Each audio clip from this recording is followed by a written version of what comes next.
just Josh, and it's kind of a special one. He's coming all the way from Japan. Percival Constantine hosted the Superhero Podcast. Superhero Cinephiles podcast, actually. There you go. Yeah. There you go. Almost a professional here. Almost a professional. So how you doing? Yes. So how you been today, man? I'm doing good. Got up, got my coffee here because it's morning, and I'm ready to go. How about you? How are you doing? It's been okay. It's been like I'm a freelancer, so this has been one of my. Hold on a second here. I just want to make sure. I just want to make sure it's working the way it's supposed to. Okay, cool. It is. My chat's not working quite right, so I just wanted to make sure it was actually doing what it was supposed to do. Okay, it is. So that's all I really need to care about. But no, what for me, this must have been an up and down month. Mostly, it's been in the downswing for a bit. Like it's just my contract. I'm in between contracts right now. I may have to go get at least a day job temporarily. I'm in that position where I no longer want a day job regularly. I just want something either part-time, temporary, or fun. One of those three, right? So otherwise, if it's not those things, I'm not interested.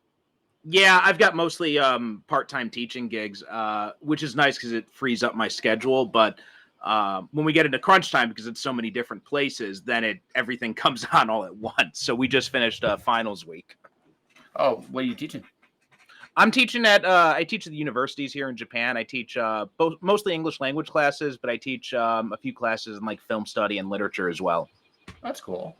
That's really, really cool. So I imagine then it's just always it's a fun experience teaching people a new language. Although at this point, by the time they get to you, how familiar with them are they? Well, by the time they get to me, they've been in English classes probably since at least like 5th grade elementary school, but it's mostly just text-based instruction, so they don't understand a lot. Like they can understand basically, but they can't really respond as much. They have very little communication skills that get developed. Oh, so even by the time they get to me, a lot of them still can't really speak. So I mean the way I learn languages, though, I mean the way I've always learned them is I always learn the swear words first. I find it actually goes a freaking long way. I'm sure it was too when you came to Japan. It's like, how the hell do I speak? Hey, give me a dirty word, because that's a completely it just opens the doors up right then and there. Right? Like people go, oh my god, and did you want to be friends with that person? I mean, seriously. Yeah. Some of them, I don't. My Japanese isn't that great, but I don't know. They don't use a whole lot of swear words in general conversation, not like we do in English, right? English is really unique in the way it uses swear words. I found like the swear words are so versatile. We don't really. I don't think they really have that same kind of versatility with Japanese. No, most languages like okay, the word fuck, right? The word fuck has so many different meanings, intonations, and growth, right? Wow, talking to a teacher about the word fuck, this is kind of fun. Anyway, but like it's got so many meanings, right? If you look at like say a Russian language, right? They have several different words for fuck, right? So because there's degrees of that, right? Because when we're talking about the word fuck, it's not the same thing. And like, each and every time I say it, I'm saying it in the context of the word. But if I was angry, right, that would have a very different meaning. If I was looking at it, I was bullshitting with somebody about a girl, that also has a very different meaning. Right? Yeah, right. Like, oh fuck, I fucking forgot the time I was fucked up and I got fucked in the ass. Yeah, exactly. Very, very, and that word had 4 different meanings in one sentence. And English is a nightmare for that reason, because it's like, right? It's like that word can have that many meanings. Oh, it's got even more than that. It's a universal thing, and once you understand the word ish, you'll understand that the word is kind of like it's an idea. And the idea varies depending on when and how you use it. Yeah. There's this meme I saw one time that English isn't so much a language, but it ambushes other languages in an alley and then steals pieces of grammar from their pockets, which is kind of what it is. It's exactly like that. There's so many times when I get students asking me a question, like, how come this works here, but it doesn't work here? And I'm like, it just does. I don't know what to tell you. Yeah, well, it's like, the honest truth is, we don't even know why. Like, exactly. Yeah. You're right. I mean, it's almost like the imperial system in terms of measurements. Like, why does this work? it doesn't really. But why Yeah, is no, it? not at all. And when you've lived in a country that doesn't use the imperial, like when I'm in Japan, we use the metric system here. Yeah. Well, after you've done that for a few years, you go back to America, and you're like, what the hell? Why? It doesn't even make sense to me. And I grew up in this system. Well, like I said, some of the general stuff like weight and things like that, we can't like.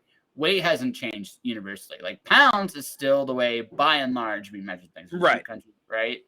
But so some of it is still going to, even when it finally fades into obscurity forever, I hope at some point. But yards, like, okay, that makes kind of sense. That some of the other terms, like the deeper you look into it, it's like, someone was drunk, like someone. And the real pain is when you get into the conversion stuff. At least yeah. The metrics is like, okay, this is this that goes easy. Just move it over left or right, and then you're fine. But that it's like, okay, so it's 12 inches to a foot. Why? Yeah, no, it makes no sense. Yeah. And yards is a stupid number, right? Like it's a stupid number to go from a yard to, I can't remember what the next one above beyond the yard is, but it's like that makes zero sense. It's like. And then a mile, I think maybe it's yard to a mile. I don't know, but it's like mile to a kilometer. It's like, okay, there's no math here. Like yeah, has a math space. It's math based. So it's like, yeah, it's 10. It's any way you go, it's 10. It's easy to understand, right? It's so much easier. It's so much more convenient. And I never realized it until you've actually lived in that environment. And then you're like, this actually is so much better. Yes. Oh no. There are some that like I'm Canadian. There are some things. I've lived in the States too. I've lived in both countries. There are things about the States I like better than Canada. There are things in Canada I like better than the States. The metric system and our beer, for example, are things I so much prefer over the United States. Right. My dad actually, he grew up in London, but he spent some of his early adult years in Canada before eventually migrating to the States. And he was only in Canada for like maybe maximum 20 years, but I think it was more like maybe 5 to 10 or something like that. But even still, for the rest of his life, he would only drink Canadian beer pretty much. Yeah. Well, yeah, because, okay, so British beer, and Canadian beer, about the same alcohol content. American beer, it's bad. It's bad. It is. It's really bad because I live in the mountain, right? So if I go to a bar, like somewhere like, say, Utah, for example, where they're not serving anything other than craft, like they're serving like they're I just go get a water. I'm not gonna feel it. I'm gonna get bloated, and I'm gonna be mad because I won't even be buzzed. Like I drink to take the edge off. That's it. Like I'm gonna get drunk. Do you know how much beer I'd have to drink in Utah to get to that point? Oh yeah, and they've got their religious influence. Like they mandate that the alcohol content has to be lower or something like that. Or at least they did. I'm not sure if they still do that. They did. I mean, regular American beer has always been that low. They don't go below that. So your regular American beer is terrible. Oh, okay. Yeah. Your craft beers can be really good depending on who makes them, and it's not just alcohol, folks. There's other factors as well. But if the alcohol is watered down, I have found that everything else in the drink is watered down too. So it just doesn't. Yeah. It just doesn't. You're just drinking nothing. So yeah, if I'm in a place like that, like. It's water. That's it. I'm like, someone goes to me, why? It's like, I'm not going to feel this. So I might as well just get water. They do have here in Japan, Japan's got tons of different beers, but they did have, one time I was in a convenience store and one of the nice things about Japan is that you can actually drink alcohol out in the open. Like you don't have to hide it in a brown paper bag or anything like that. But like I grabbed one night I was leaving the bar. I was out with some friends. And I decided to grab a beer on my way home, and they had Budweiser, a can of Budweiser and I thought, you know what? I'll try it just for like nostalgia's sake, because it's been a year since I had one. And God, it was so fucking terrible, even worse than I remembered. You're gonna be, if you ever go back to the States, you're gonna be ruined. Like that you're just gonna be absolutely ruined. You're gonna be like, God, like. Where are you from in the States originally? I'm from Chicago. So there's a lot of craft beers and stuff like that around there. So but there's some decent beers there. But in general, In general, you're just gonna be like, oh fuck. not just beers, but just everything. You're like, oh man, I had all this really cool shit. Now I'm, oh.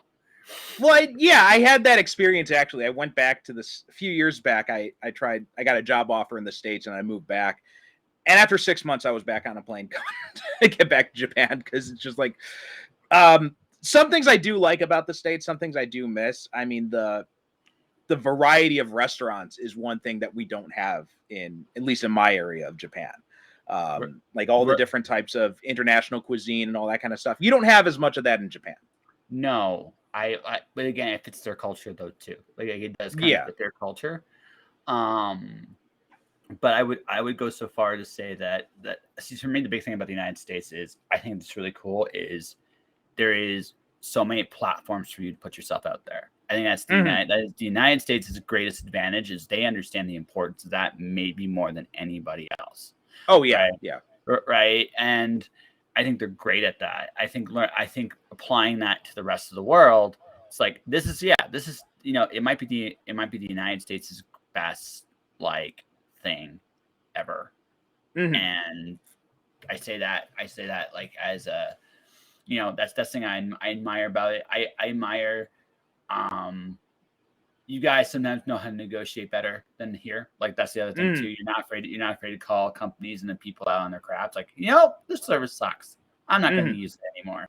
And so like, no, we'll make this up for you. Yeah, you better make this up for me. Right. And I'm not sure if this is still true, but at least a few years ago, I read something somewhere that the one area that American kids excel at more than any other country in the world is confidence. And I think that's a big part of why those things happen, right? Because if you're going to criticize, a company or something like that, or you're going to negotiate and, negotiate strongly, you got to have confidence to do that. Well, you need it. Okay, I'm speaking as a freelancer and an artist. So I put this as my motivation today is when it's art, you have to be humble. You have to be willing to learn and grow and see. You got to have that open mindedness to say you don't know everything. Right. But in business, you have to be confident that you can sell $1 million. Like you make $1 million today. You have to have that confidence somewhere hardwired into you. Which is tough when you're an artist trying to promote yourself because you both have to be humble and confident at the same time. Yeah, well, you have to be humble in your work. Right. But when you tell people about it, you have to be bold. Like that's the line. And it took me a long time to really figure this out. It's like, okay, so it's like I have a big mouth and I think I'm good at it. Now, that all said, there are a lot of things I always work on with this. I'm never satisfied. I pursue greatness. That my job's getting humbled, beaten down a little bit. It's like, this is a great idea. I'm trying something new. I'm doing like these little micro videos, partly because I'm doing advertising. My business is an advertising business, and I'm seeing the impact they have on different platforms. And LinkedIn, it's done a really good job. TikTok, it's done a really good job. Facebook, fuck Facebook. Facebook has gone. Yeah, God. Facebook used to be like the golden, like if you could master like Facebook advertising, you were golden. But now, and Amazon too, like with my books, Amazon advertising back in the early days, it was like a magic button. You just pressed it and then boom, and it worked. But now they've made so many changes to it. So many other people have gotten involved, and so many I fucking hate the courses like how to sell, because then they jack up the advertising rates for everybody, which makes it harder. Well, because advertising is value. Like the thing is, I've learned this. Like this is why I've been going down the advertising route. Advertising is bulletproof. No matter where the role is, you always need to put yourself out there. That's just the way it is.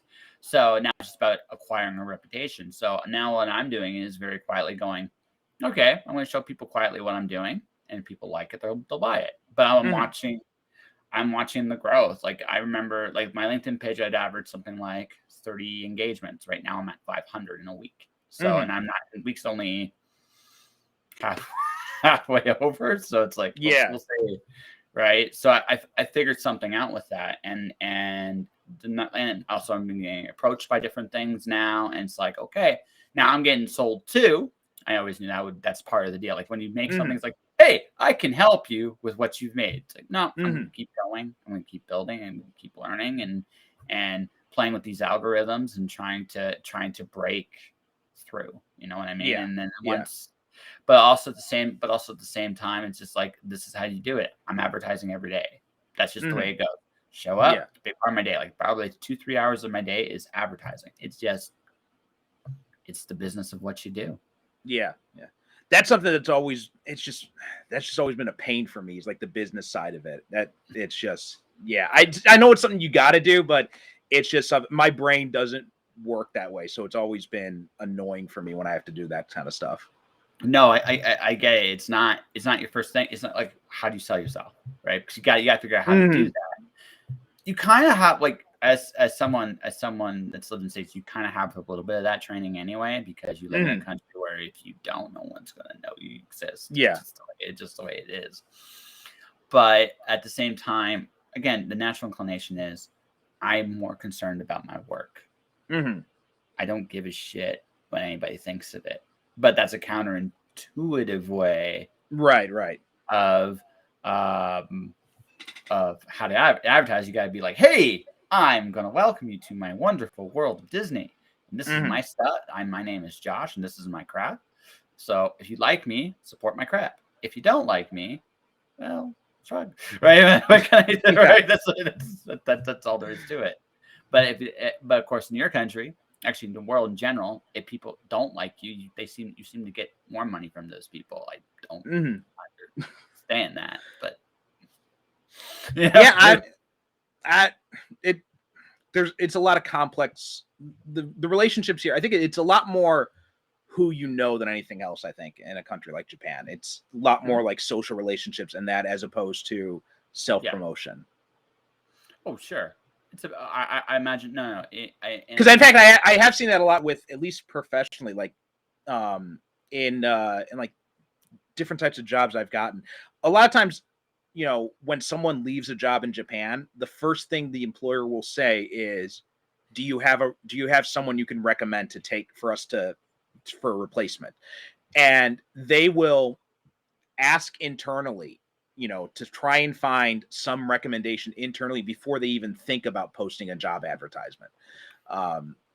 And just because it's more about the personal relationships. I've gotten so many job offers just from knowing people, as opposed to finding them on job boards. Like, the job boards are mostly for people who are coming here for the first time. They almost never post, like, and they usually tend to be crappy jobs, but like the good jobs, they tend to not be advertised at all. That's even true here. That's actually that's very true here as well. Oh, okay. Because what happened, so there's two ends to that. There's the personal relationship end of that, but there's also this. I know this person. I know they're going to be worth my time to train and invest. And one of the biggest frustrations from an employer's point of view is, I put all this training into you, you give me the bird and leave. Right. It's a frustrating part of the process.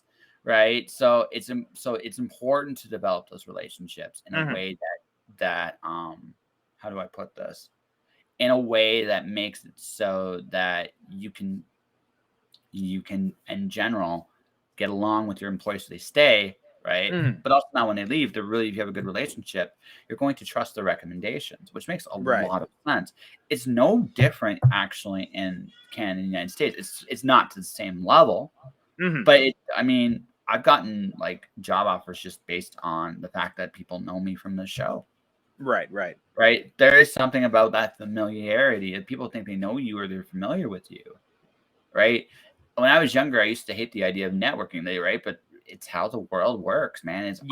I mean, I still hate it. I fucking hate it. But you're right. It is the way the world works. It has always been. We need each other. It's like, you're going to talk. I mean, it's why you're here, partially. Yeah. Because you're like, I need to get out there. I don't know what the fuck this guy's going to talk to me about, but I need to get the hell out of here. I need to get out of here.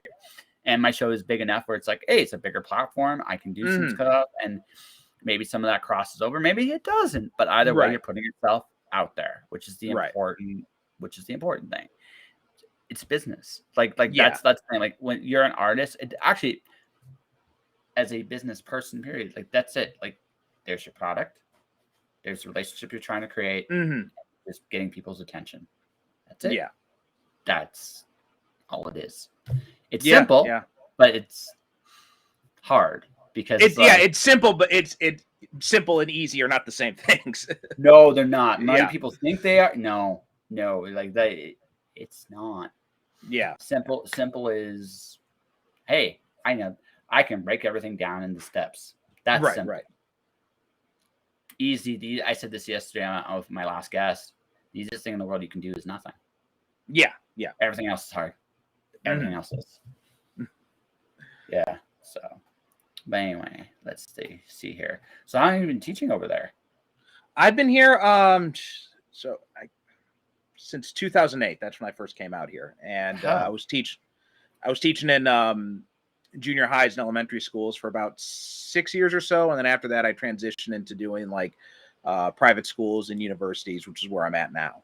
And I've been doing that for about almost 10 years now. Wow.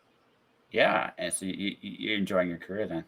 Yeah, I like it. I mean, I took a year away to go back to the States when I got this job offer, and like I said, I was there for 6 months. Then I came back to Japan, and I was working in like a conversation school for 6 months. Then I ended up getting a offer to start working at universities.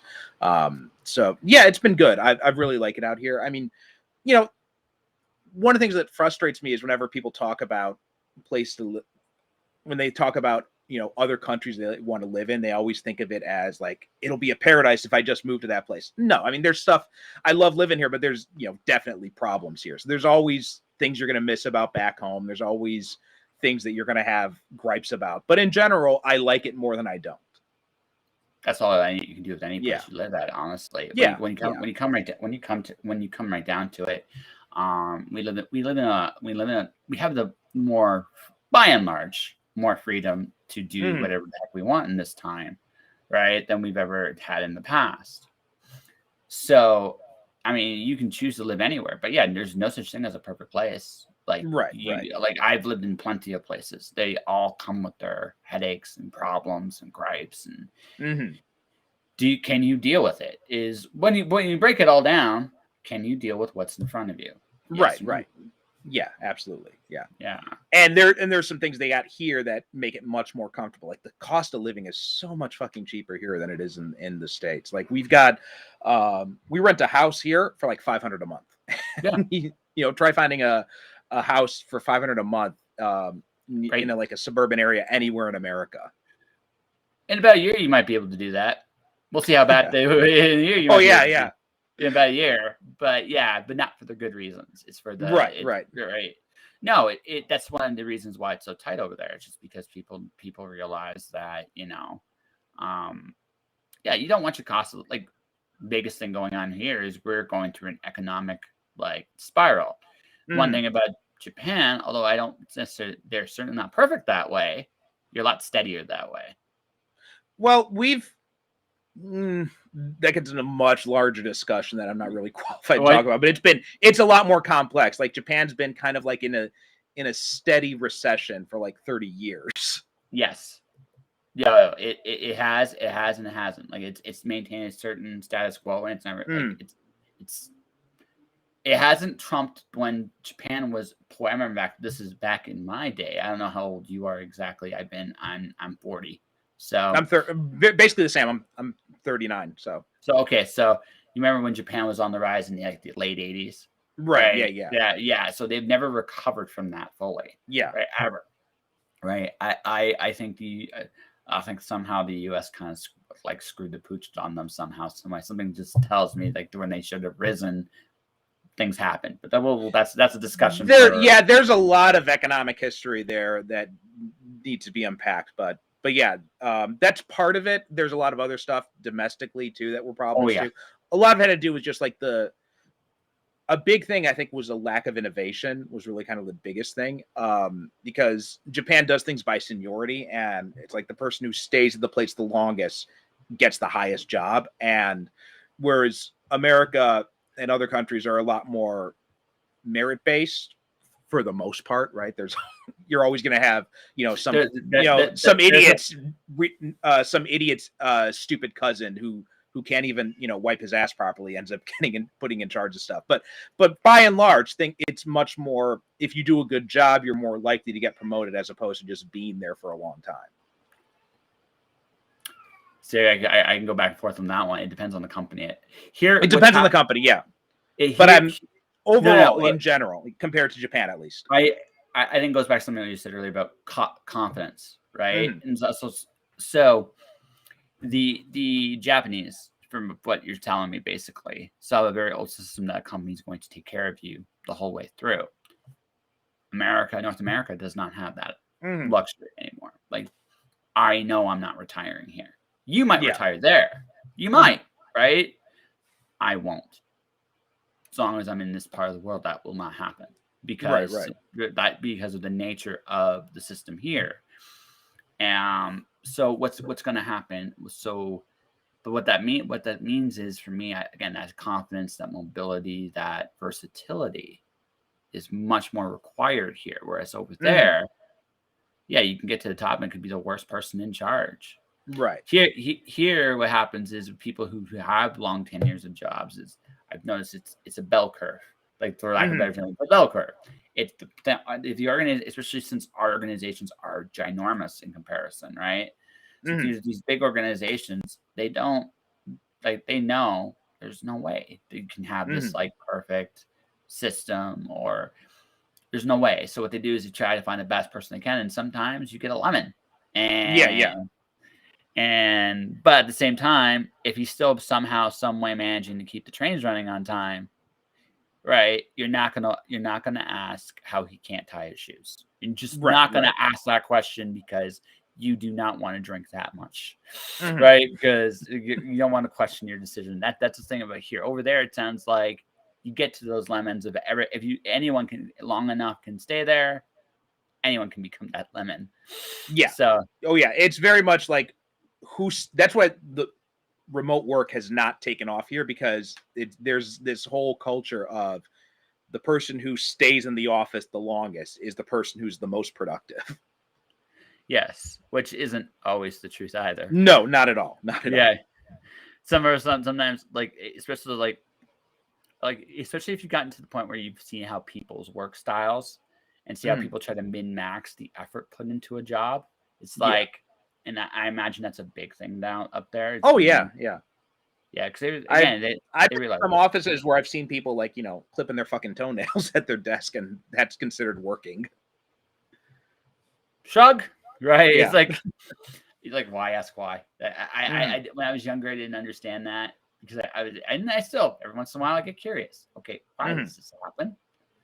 But sometimes when you ask that question, you get an answer, and that's sometimes even more frightening than the question was. Why does this exist? Because of this. And you process that. My head now suddenly really hurts. Why? Yeah. It is what it is, and I mean, every country and culture has its problems. I've always wanted to go to Japan. I'm one of those manga. I like their pro wrestling, and so I would love to actually do some of the stuff they did there. Would be very different and be a very fun thing to experience. The other thing I gotta know is, are vending machines as nuts over there as I've seen? No, I mean, those places, they were more a thing like in the past, but even then they tended to be restricted to like certain areas. Like the one thing you always heard about, this is the big thing being talked about like 20 years ago, I remember, was the idea of like they have used panties in vending machines and stuff like that. And that was a kind of thing, if you went to like a porno shop, you'd find something like that. It's not like they're out in the train stations or anything like that. No. There are like vending machines where they do have like, clean clothes. Like you can, like at truck stops or something like that, you can find vending machines that have like, clean underwear, clean socks and stuff like that, or toiletries, and you can get those in certain areas. Other places, but the standard vending machines, and they are great. They are in like very out of the way places. You'll find them. And they do have a great selection of stuff like, coffee, tea, soda, anything you want. In some areas, they do have alcohol vending machines. Again, it's usually like in limited areas. So it's not what the contents of it is not as crazy as you've been told, but they are very convenient in all the places they have them. Well, I was doing research for a comic, Japanese, looking at like post-apocalyptic Japan. I think the coolest thing I ever saw on a vending machine was an actual honest-to-God motorcycle was actually in a vending machine. That had to have been one of those specialty things because I've actually never seen anything like that. Yeah, I know. I was looking it up on like one of those online things, like right. It's just one of those crazy ideas. Wait, they have a vending machine for everything over there. It's like I looked it up. Holy shit, they do! Right? It was like one of those. It's one of those things where someone sees something strange in Japan and they take a picture of it and they post it online, and then everybody who hasn't been to Japan thinks that's normal here, but it's really not. No, but I mean, yeah, absolutely. That's why I'm asking. Like, I'm asking this question because that's the one thing I like. I did a little bit of like I went down the vending machine. It's like one of those like it's like YouTube vending machine rabbit hole. It's like there's all right, but I mean, so it's like okay, all this stuff exists, but so how common is it really? Because again, my perception of what it might be and what it actually is very, very different, and I'm very aware of that too. Well, I'll give you a good example. Like the one thing everyone always talks about, and the one thing everybody says to me when I tell people I live in Japan, it's like, oh, they're so technologically advanced. It must be like living in the future there. And it's like, and then you come here and you're like, motherfuckers still use fax machines for like 90% of businesses. And like, a lot of homes don't have home internet or home PCs, right? Japan didn't really get the internet until it was available on the phones. And so when you realize that it's not as technologically advanced as people have been led to believe. Most of that came about through the technical innovations of the economic boom period. Like since then, it hasn't really. And you see that like a lot of the technological innovations in the past 20 years haven't come from Japan. They've come from other places. Oh, absolutely. No, and that's again by the nature, but how they went broke. And again, that's a huge conversation that for another day. But it's one of those things where it's fascinating, like just hearing it from one end to the other. But where you go and what people think of it can be a very different thing. But you've been there, so you're essentially part of the culture over there now because you're never gonna. I'm assuming you're always gonna live in Japan at this point. Probably. I mean, like I got a family here, man. I got 2 kids. I got a wife. Like I'm not gonna be moving. My moving around days are pretty much done. Yeah. So you're good. So you're like, I ain't going back. I might see my family every once in a while at Christmas, maybe. Right. Yeah. So that's good for you, man. It sounds like, and congratulations on finding a home. Like, where you belonged. That's really cool. So, but you teach and you also podcast. So I teach, I podcast, I write, I draw, I do a bunch of different stuff. Yeah. So I guess, so is teaching your first love or was art your first love? No, art was my first love. Like I wanted to be a writer since I was, 10 years old. I didn't really come to education until I was towards the end of high school is when I really started thinking about it. And then I started getting into it. If I got to the point where my art was bringing enough money to only do that, I think I would quit not all my teaching jobs. I would still teach like maybe 2 or 3 classes about topics that are really interested to me, but I wouldn't teach as much. Like I still would want to teach some. You want to give back, but you don't necessarily want to put in the time you're putting in right now. One way of looking at it, yeah, I think I would like to, if the art got to the point where it was more lucrative, then I feel I'd be much more better devoting my time to that. But I still like teaching too, so I would still want to do some amount of teaching as well. Oh, teaching is a lot of fun because what you really do there, I realized this. I was doing some presentations about some writing stuff here, and I realized what I'm actually doing, really, like in one sense, yes, you gotta be interested in the subject matter, but the subject matter doesn't matter. What I'm really doing is I'm giving students permission to go try these things. That's what that's the greatest gift a teacher gives to its students. You can do this. That's an amazing feeling when you get people like that. Yeah, absolutely. Yeah. So, so you've always wanted to be a writer. So what got you into it?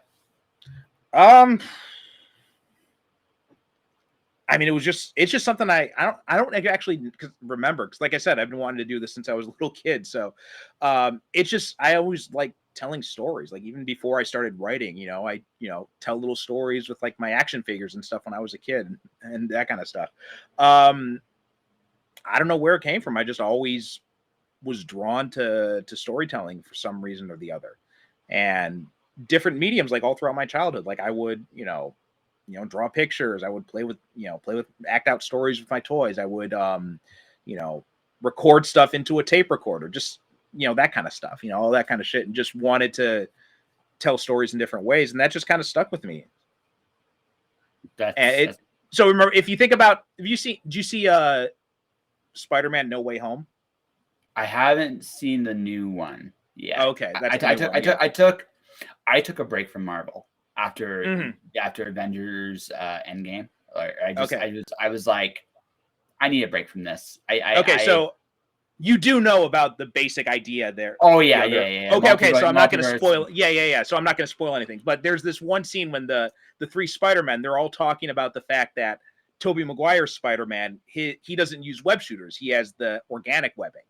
And both Tom Holland and Andrew Garfield, they're like, how do you do that? How does that work? And Tobey Maguire says, he's like, well, it's like, it's not that I don't want to tell you about it, but it's just like, I don't know how to explain it. It's like saying, how do I breathe? How do I do breathing? I just do it. That's kind of like me with storytelling. It's just always been so much of a part of me that I don't know where it started or why I do it. It's just so ingrained into who I am at this point. That's super cool. So tell me something then. So what kind of stories do you like to tell? These days I'm working on, I'm primarily writing urban fantasy novels. I just finished the 5th and final book in, I've got kind of like this, a few years back, I started doing urban fantasy writing, and I started with a book series called Luther Cross, about a paranormal investigator in Chicago. And after 6 books, I decided I want to move on to something else, but I still wanted to stay in that same world. So I moved on to another character, and I did 5 books in what was called the Morning Star series, which just ended. And now I'm beginning to plot out the next book series in this universe, which my readers, I went to my readers and I asked them, which of these characters are you interested in? And they kind of picked which character that's going to be the next focus. So that's kind of how I've been doing that. So that's mostly what I'm doing now, is that urban fantasy stuff. But I'm also looking into, doing more. I've done some comics work, but it's been only a little bit on the writing front. More I've done on the lettering front, and just wanting to do more of that. So I've been doing a lot of art practice over the past few years. So trying to get that kind of up to speed, and just trying to find different ways to tell different stories in different types of mediums. So during the pandemic, I started drawing, and I do drink and draw versions of the show. I've had some really big names come in here and draw on the show, which is always like some comic book people. And it's kind of fun. Now here I am. I'm on the poise to actually doing my first quote unquote graphic novel, but it's unlike anything. Like, it's not a comic exactly. Although I am using streaming as a former way of doing a comic. So I think streaming from dialogue perspective is a fascinating look at how you can do a comic. So I have some streaming pages, and I have illustrations, and I'm working on the cover right now, and I'm like, how did I talk myself into doing this? Right? It's like, yeah. It's just.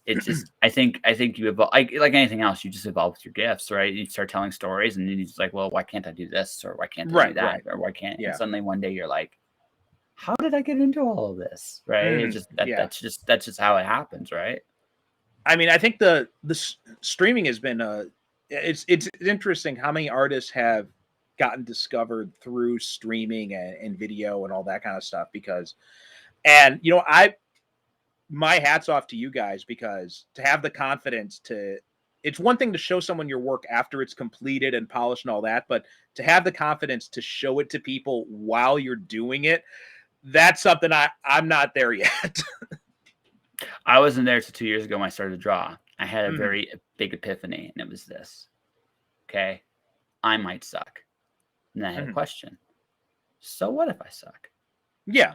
Right? It doesn't matter. I think, and that's where that confidence comes from. It's like, if I can show that I'm having fun, the audience will have fun, even if it's not good. And then once in a while, you'll blow people away. So one of my streams I drew Cassie Cage from Mortal Kombat. Just it was really good. I posted it up. So my sister, who's a really talented artist, right? Well, actually has come on the show and drawn on her bad hand just because for whatever reason she wants to show me up, right? That's just a brother sister thing. Right. Her jaw dropped. It's like, you did that? Yeah, I did that. I did that. And then I had then somebody from Calgary, a friend of mine from here. You're never going to stop drawing, right? It's like, no, never going to stop. It's going to evolve and grow. I'm not doing quite the same things now. I'm starting to do some of my own original stuff and figuring out how to put that stuff together. And it's a very different form of problem solving than it used to be. But it's like, but again, I'm not. And this is going to sound like maybe the dumbest thing ever. I don't worry if I suck. I worry instead about what I'm trying to do and trying to get the best possible product out there. Don't get me wrong. I want to get better. I want to be great. But I'm no longer scared to bet my ass. And the best thing is when you put yourself out there, also, when you make mistakes, people will automatically forgive you for them because you've given them the room to see your mistakes. Artists often make the mistake, like writers, other creators make the mistake of not showing their human side of the fact that they do make errors, because it traps you. Because now you got this image of who you are that looks perfect and polished. No one's perfect and polished. Right? Yeah. Right. So if you give yourself room to suck, the audience will forgive you for it. Right. It's the journey. Yeah, it is. Yeah. It's just that's not where I'm at yet in my journey. Like I get so and it's not only art. It's like anything. If someone's watching me cook, like I feel like I feel self-conscious whenever. I don't know if it's fear of judgment. It's just like I don't like being watched when I'm in the process of doing stuff. Like it just feels weird to have eyes on me when I'm doing stuff like that. I still feel that way when I write stuff, right? But I also feel like that's also it's a very private part of you. But I've also doing the show has taught me the value of chaos. Like that's the thing. It's taught me the value of chaos. It's the fact that. So when you have a 3-year-old come on your show because he wants to get your mom's attention and holds the show, like takes over the show, and you're like, oh, this isn't what I planned, but I'm going to be humble about it because what can I do about it, right? But those are real things. And then I'm like, well, if I'm going for authenticity, then you let those things happen. And I realized that the thing about life is chaos, a little bit of chaos, and a little bit of it makes your work more real. Not right. If you make it too, so that's just, again, this is so when I realized this, that you know what, no matter what, it's never gonna go quite right. And I learned this when I learned here. It let me be more, and once I dealt with my own mental bullshit with the drawing, right? It was like, you know what? It can definitely be, you know what I think it is for me? I think it's because anytime someone's watching you, it subconsciously we take on a performative aspect of some kind. And and it's like, you behave a certain way when you're in front of a certain audience. And a lot of times you can do it subconsciously without even realizing it. Absolutely. And I guess that's probably what I'm really worried about is if I'm drawing for an audience or something like that, if someone's watching me as I'm doing it, I'm worried about subconsciously editing myself. Okay. So I don't know. Did you ever read Robert Heinlein? No. Okay. He had 5 rules to writing. Now this is the rule he broke all the time. Don't revise until it's done. Yeah. Right. I've heard that rule before. Yeah. Yeah, that's from him. But but I'm saying, like, it's not revising consciously as you're doing stuff. It's self-editing yourself in your mind subconsciously because of that performative aspect, like holding back or certain things because you think someone's watching. I think that, and that's not saying it does happen but it's something that is is one of my worries when doing something in front of an audience is taking on some performative aspects subconsciously and not realizing it and having that work fit into my work. Whereas if I'm doing it without anyone watching, it's much more purely me. You know what I mean? Okay. So I only have like one question to you about that. You go to a class, do a presentation in front of class, and teachers are performers too. Mm-hmm. A lot of people realize this, right? Don't may not realize it, but they are performers too. But if you in a class, whatever lesson you start with you have a plan, and then you go out there and you go start do your lesson, right? Now, I'm assuming it doesn't always go to plan. I'm assuming it just goes completely off the rails sometimes. Sometimes it's perfect. And you're like, holy crap, this was amazing. But even so, the class would still learn the lesson, even if it goes off the rails, right?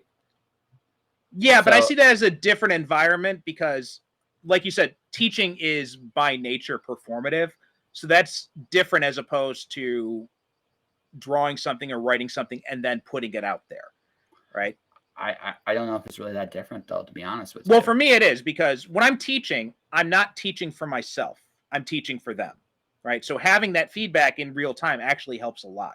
But when I'm drawing something, I'm drawing it more for myself first. I'm the first person I'm trying to please. When I'm teaching, I'm the last person I'm trying to please. Okay. Because there is, like, when you do it in front of an audience, right? They're not that different. Right. And there's similarities, but for me at least, here's how I look at it. Teaching is when you get in the class and you get up there to teach. That's the end product, right? When I present a finished novel, when I present a finished drawing, that's me in the classroom, right? When I'm doing the drawing, when I'm writing the novel, that's me in the planning stages of it, right? So it's a difference between the plan. It's like, yeah, you may have something come up in the middle of a class that throws you off your game, which is fine. But you may have something if you're writing in the middle, and whereas if you're like it teaching, if something like that happens, like someone throws you off in the middle of teaching, something doesn't go according to plan. That's like, for example, I look at that similar to an editor giving you notes about something. It's like except it's all much more. There's a much more immediacy to it, but those students, they don't see me as I'm planning out the class, as I'm, taking notes from the textbook, as I'm doing research on what materials I'm going to use. That's a different kind of stage of it. So that's how I look at it, is the teaching part, being in the classroom, that's the end product. I actually did, like, not too long ago with a buddy. We actually started a comic book live on air. We did planning, and I actually started drawing, and so, like, just to see what that would actually experience would be like. It was fun. What was it like? Yeah. It was super fun. Because it's just two people jamming, going back and forth, and being as silly as we possibly can be. Because it's just, I think it's great for people who have that ability to be so open with their art. But I just like having it closed up at first and then later giving it out. I understand. Like, I still that way with my writing, right? Because they're bigger projects usually, right? Usually, although sometimes if it's a small project, I'm open to goofing off with an audience about it, because just it can be fun, and sometimes you find something better because it's like almost a collaborative process at that point, and it can be really really cool. But no, I totally get it. It's yours. It's private. You want to make sure it's right, or at least as right as you can make it before you go out into the world. I totally get it. Right? Yeah. So how many books have you done? Oh, 30-ish, something like that. I gotta catch up. I've only done 6. Like, I gotta catch up. I mean, well, how long have you been doing it for? When did you start? I would say my second attempt was 2014. So I'll be at 9 books next year. So I'm averaging a book a year right now, which isn't bad. It's not bad, but I can do more. So yeah, so I started in 2007. So I've been at this longer, and I do about 2 to 3 books a year right now. I can get to that point. So for me personally, I realize I can get there.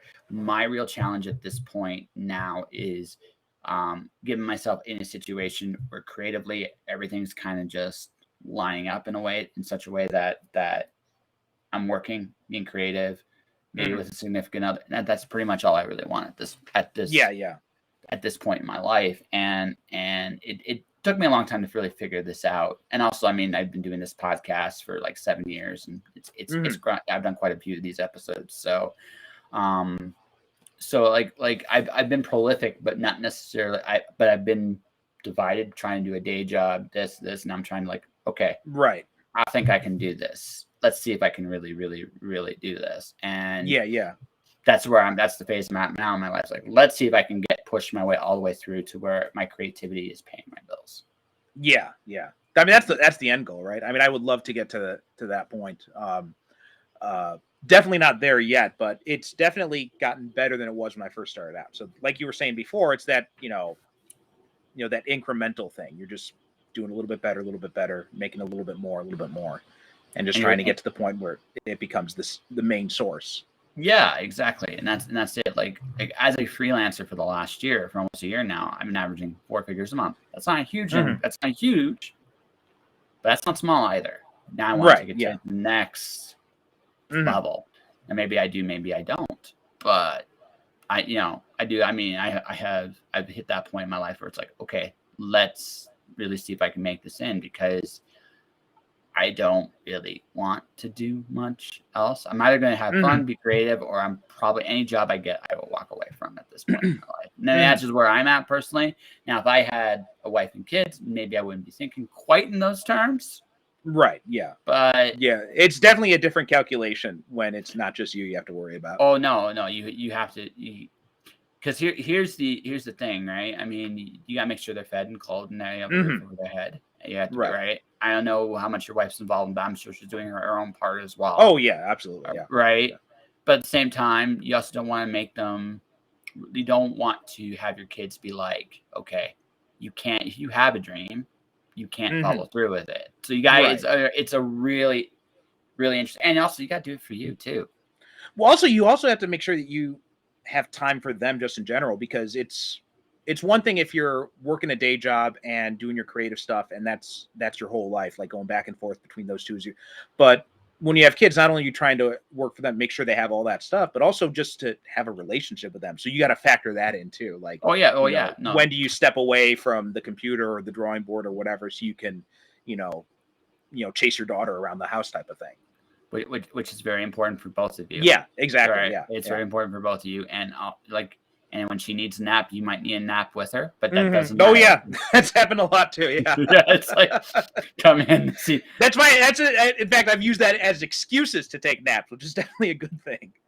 I need naps for like that's the other thing. When you get older, you like naps again. Like there's kids, like I don't want naps no more. And then you get to like I'd say 33, 34, you're like, this nap thing is actually pretty sweet. Yeah. I mean, I've had moments like that, and it's because of this hyper capitalist society, you always got to be working, type of thing, and we think of that as we have to give ourselves permission to do that now. And one of the nice things about having a kid is that if you're trying to get them to sit down, go down for a nap, and you're laying down with them, that makes it a lot easier for you to take a nap too. So that's been very good, because otherwise, if I don't have that reason, sometimes I'll just be like, well, I'll just keep working and I'll chug some more coffee or something like that. Well, what happens is also when you're so engaged, you forget. Like that happens. Too, yeah. It happens. And you realize it like when you're younger, you can get away with that shit more. When you get to a certain age, you're like, I can still get away with it sometimes. Every once in a while, I'm like, okay, I gotta crash and burn. Yeah, that happens. Yeah, there are definitely times when I've been working at the keyboard and just started like dozing off. Yeah, once that happens, I just go to bed. It's like, no, I'm not fighting this. Oh yeah, absolutely. I'm not fighting this anymore. I know where this goes. This goes to like nowhere. Yeah. Right. So I'm just might as well. I don't need to be a superhero anymore. I'm right. I'll watch them on TV. Right. That's exactly. Yeah. So I'm going to ask this because you're doing a cinematic superhero podcast, right? So, do you want to get into comics? Like you mentioned that you were lettering and writing and stuff like that. I mean, I've been in comics. I've been doing comics work for about on and off, like different degrees of, output for basically over 10 years, so like maybe 15 years. But like, do you mean like would I like to be more involved in comics? Would I like to be involved with like the big two comics type of thing? Well, I'm just asking because again, just based on I'm just trying to tie your interests together, see if there's a pattern here in the sense that you're doing comics work, but he's talking about lettering, which that usually means like I'm sure you might have your own. You've been doing novels, you've been doing that, so from a comic standpoint, you obviously want to write more. So do you want your own comic properties? Do you want okay, I see what you mean. superhero stuff? Do you want like what do you like? Do you have goals there, or are you just enjoying where you're at? Like what? So it's a mix of all of those kind of like when I got into writing because comics was the reason why I wanted to when I started wanting to be a writer. I wanted to write comics. That was kind of like my goal for a long time. And then I ended up getting involved in novels instead. But yeah, I've always wanted to do more comics work. My dialogue is very, my writing is very dialogue heavy.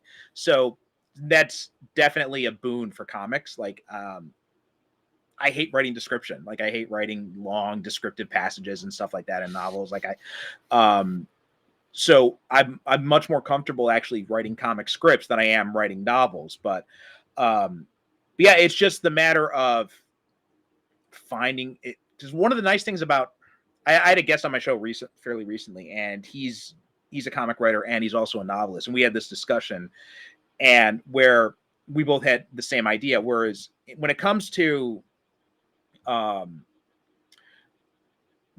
comics, you have to do a lot more in the development stage, like putting people together, getting the team together, and all that. And then in the later stage, it's, once you get the team together, then everything's more or less set. In novels, it's the opposite, right? You get to do it all by yourself at first. And then after that, you get the cover artist and the editor and all that. So novels are a lot more easy to do solitary on your own. Comics, you can do it on your own, like lots of people do, but it takes a lot more fucking time. And so you ideally you want to have collaborators there. So it's just that's the big issue is just finding I'd love to do more comics work, but it is the problem of finding the right team, finding the right collaborators, doing all this stuff with like kickstarting and all that kind of stuff, because you have to do all that when you're kickstarting. Because with kickstarting comics these days, like it's basically like the opposite of publishing a novel, right? Because a novel, you can publish it, you can write it, you get it all together, and then you put it out there, and then you worry about the marketing. With comics, you kind of have to do the market when you're kickstarting and all that. You kind of have to do the marketing stuff right from the beginning. I actually think I think you have the it's easier to do the marketing like in post with writing a novel. Although I would argue with you, you probably should be marketing your novel before you really like significant. I've learned this. Like I think if anything, Kickstarter's taught me this. It's if you market correctly early, you'll get more of a payoff later, right? Right. So I think there's lessons I think novelists can learn from Kickstarter in that regard. But yeah, I mean, the one thing, but where you are absolutely right is like you can write a book, you get everybody lined up, ducks in a row, it's done.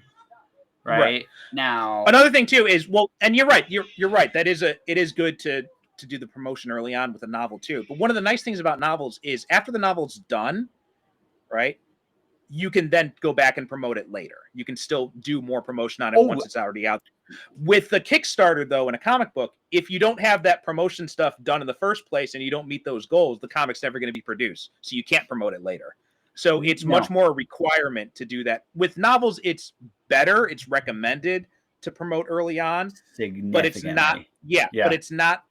It's not a do or die situation with fundraising comics, kickstarting comics. If you don't market it early on, it's pretty much dead in the water. Yeah, I mean, you get some leeway with that a little as you do Kickstarters. Like once you develop a reputation on Kickstarter, it's easier to launch to get a certain base number. But that takes time. That takes a lot of time to get to that point. And you have to, when you're starting, you have to completely build your audience from the ground up. Right. Yeah. That was another thing because this guy had, what was his name? I'll double check on his name because I can't remember it off the top of my head. But one of the things we talked about was that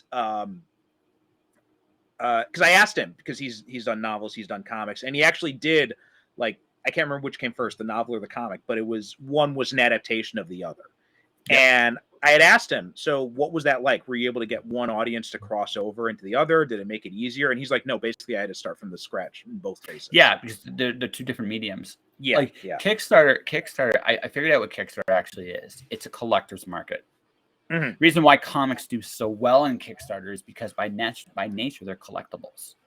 So if you make it as collectively as appealing as possible, you have a really good chance of actually making your goals, right? So this was just want to say his name. Morgan Quaid was okay. His name. So I just wanted to make sure. I remembered his first name. I couldn't remember his last name. But yeah, he had done. We'd had that discussion, and basically, I'd asked him, and because that was kind of my thing, because I had recently polled my audience, and I had asked them, if I did a Kickstarter, for a comic version of my Luther Cross character, doing, would you be, first off, would you be interested in it? Would you support something like that? And then would you want an adaptation or an original story? And the responses were, more people said they were not interested in it than I think something like, I can't remember the exact numbers, but it was definitely, it was like a super majority of people said like they would not be interested in, they're not interested in comics. Some people said like, I wouldn't mind seeing a comic book, but I'd still prefer the books. And even still, like all of them said, like almost overwhelmingly, like talking like 95% said like, if you did a comic book, I'd want it to be a new story with this character, not an adaptation. So yeah, because Kickstarting, I don't consider like indie publishing and Kickstarter the same thing. They have similarities for sure, but they're different venues of publishing. Yeah. Right. Kickstarter hits a very different audience than an indie publishing group does. An indie publishing audience hits a different group than even traditional publishing, although that's probably a lot closer now than it used to be, considering how decentralized publishing is becoming. Right. It's probably a closer audience, but there's still differences. Unbound is another place you can crowdfund books, right? That's also a different audience. And there's Wattpad and all these different places. Every decision you make, like when I think about a book, like next year, I'm actually Kickstartering all 3 of my books. And because I do think there is something lucrative about Kickstarter for novelists. But my approach is this. These are going to be collector's editions. They're going to be special. And if I do release them again to an indie audience, they're going to be completely marketed differently for the indie audience. Right. Because I don't know if the indie audience is going to give a damn about a book plate, or is going to give a damn about I have an Alice in Wonderland Greek mythology mashup. I want to do a board game with it. Now, I do think I could get readers to go into the Kickstarter for the board game. I think I could do it. Yeah. But at the same time, I'm still going to have a standard book just for them because it's a different audience. Why try to fight that?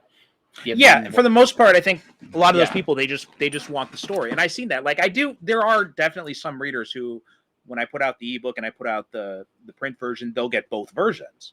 But those tend to be the outliers. Most of them, they're just like, I'm going to get the ebook or I'm going to get the print version. I'm not going to buy the same book in 2 different formats. Because like you said, they're not into that. They don't have that same kind of collector's mindset goal. They're just more, I just want the story. Exactly.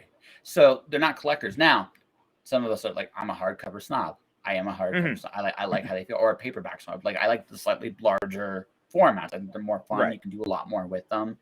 And I'm a young adult guy, like a young adult comic guy at heart. So I like that format in particular because if it is a young adult novel, I'll see some really cool, innovative shit. Whereas if I go to like a paperback, you don't have as much room to be as creative with the presentation, right? Where that's the thing, hardcovers and now ebooks do have interesting constraints. Like in some ways, you can also be very creative. What does a page look like in an ebook can be very different there than it can be physically. However, there are certain expectations that readers do expect, and there's also and the limitations are different, but they're still there. Like did you ever read House of Leaves? I haven't read that one, but I have heard of it.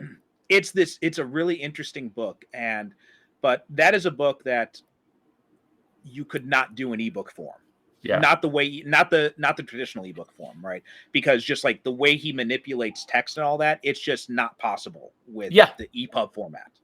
Well, no, or if it's possible, it's a designer's nightmare, right? Right, exactly. Yeah. I mean, you would have to. The only way you could really do it is as a PDF. That's the only way you could do it. And those look terrible on like your regular. Oh no, Kindle your Kindles hate PDFs. Yeah. They just hate them, right? Yeah. So, I mean, I was doing when I did my master's program, I did a master's in screenwriting, and we were reviewing the other fellow student. We were doing like peer review of the scripts and stuff like that, and I had to go into work, so I'm like, okay, well, I'll download the scripts to my Kindle. And I'm like, oh god, it was such a fucking nightmare. I had to like zoom in, zoom out, zoom in, zoom out. It was such a pain in the ass. And so yeah, something like that, it would not work in that format. And so much of that, and sometimes the presentation doesn't matter, right? Some books, it doesn't matter if the text is, but a book like this, the presentation is so much a part of the story that you have to have it presented in a certain way. Hugo Cabret by Walter Zausnak is something you cannot do an ebook with that. There's just no way that would be that there would be some dying inside from the publisher to try to put that in. Chosen Ones by Veronica Roth is another book. Like you might be able to do some of that, but nah, like because that's the thing, physical books can allow for certain degrees of experimentation that right. But you can do some stuff in ebook that's different too. But but at the end of the day, there's an expectation aspect to it as well. Like you have to fulfill those expectations. But oh yeah, I mean there was a book I got recently on and yeah, they're like, well, forget about that story. But the expectation is like, if you're going to have an ebook and the person's expectation is like, okay, I'm going to buy this ebook, I'm going to download it onto my Kindle or my Kobo or whatever, and I'm going to be able to play around with the text. I'm going to be able to make it as large as I want, make it as small as I want. I'm going to be able to play with the margins. And if you break that, if you don't let them do that, people are going to be pissed off. Yes. Because there's expectations there, right? And every genre, like that's the thing, like when you look at publishing a story today, right? A universal system for publishing is becoming more and more difficult because everything's so diversified. There's no such thing. So what an author has to really look, again, the business side of the author has to look at it, go, okay, I have an Alice in Wonderland Greek mythology thing. I want to do a board game with it. It makes sense for me to go to Kickstarter there. I have another book. I love the Parker novels. I love Darwin Cook's adaptation of the Parker novels. I want my own version of that. I'm doing that on Kickstarter too, because that's a collector's item. The third book, the third book I'm doing is, it is my own graphic novel. So all three of these fit the collector market. So why wouldn't I go there? That's my decision. That's my whole decision-making process. Now, I make a more traditional novel. Let's say I do a young adult story. I might try to get that traditionally published because it fits. It'll hit the market I want to hit. It'll hit the people I want to hit, and it'll hit the readers I want to hit. So that's one thing. Now, taking these three books and releasing them in the public as an indie, I may not even go to the bookstore. Right. I might not even bother because to me, I look at that and go, will a bookstore appreciate this? Maybe not. I've never even bothered with bookstores. Like I've been doing this, since 2007. I've never bothered with them at all. I mean, it's just like I sell all my stuff through Amazon, through Kobo, through all those places, and that's there's an option. Like I know there are a lot of indie authors who getting in a bookstore is something they really want to do, and with Ingram Spark, it makes it a little bit easier, but you still have to do a lot of legwork to get the bookstores to pick up your books, and that's just beyond my interest. So I just don't care with it. Yeah, no, that's fair. That's fair. But again, it's about hitting the audiences you feel like your books are going to hit too, right? When you're your own personal effort's a part of it. She's like, do I really want to kill myself with this? Is this worth my time? That's fair. It's just okay. Like, for example, the Alice book I mentioned. Mm-hmm. Do I think it'd do okay in a bookstore? Maybe. Mm-hmm. Right. But do I think it would do better in a movie, like a theater with a bunch of theater kids or at colleges? I think it would do way better there. Right. Because it feels like that's something more they would read. Right. Yeah. Right. Or maybe Alice in Wonderland Collectors. That's another obvious, so what I've come to realize is that this game now is no longer about hitting the biggest audience you possibly can. Mm-hmm. It's about hitting the right audience, whatever. Yeah. Right. So, well, that's one of the things that digital advertising has helped so much with is, and we can, and there are obviously two sides to that, right, with all the privacy concerns and all that kind of stuff. But one of the things that is good about it is, if you're doing like, say, a TV ad or a newspaper ad, and like more traditional advertising, it's like a shotgun, right? You're just like it's spray and pray basically. You're trying to hit the largest possible audience in the hopes that there will be enough people within that large audience who will be part of your target audience. But you can't really, you can target within degrees, but you can't target too specifically. Like, okay, well, it's too broad. Yeah, it's way too broad. But, and as a result, because there are more people in that audience, it costs a lot more. Like TV ads are fucking expensive.